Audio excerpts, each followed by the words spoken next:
Kaba Quindego, Nuevo di Madare, Tilanede, Bilite Simon, Regro, Kaba Rodríguez, Septiembre, Tango, ni Medire, Kaba Dierda, Biangata.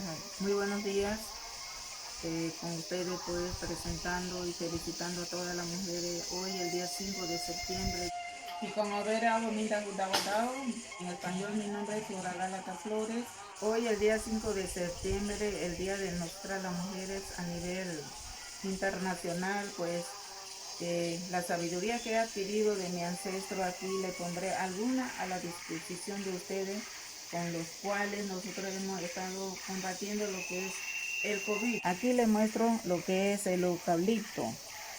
Aquí también a continuación el nombre internacional, uno de los nombres con que se conoce esto es la desbaratadora.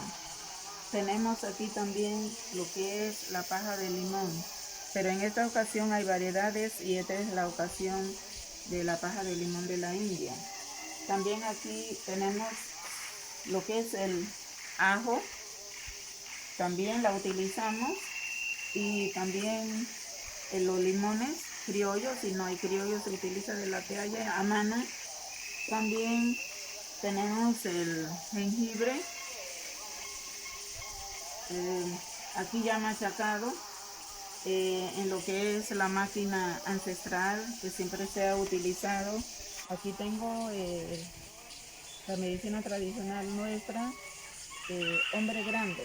En ella podremos encontrar en México y aquí como un palo, que se puede usar la cáscara machacada con las piedras que ya le hice la presentación. Se toma en lo que es nuestra copita espiritual, que aquí lo tenemos, el poquito de la medicina tradicional.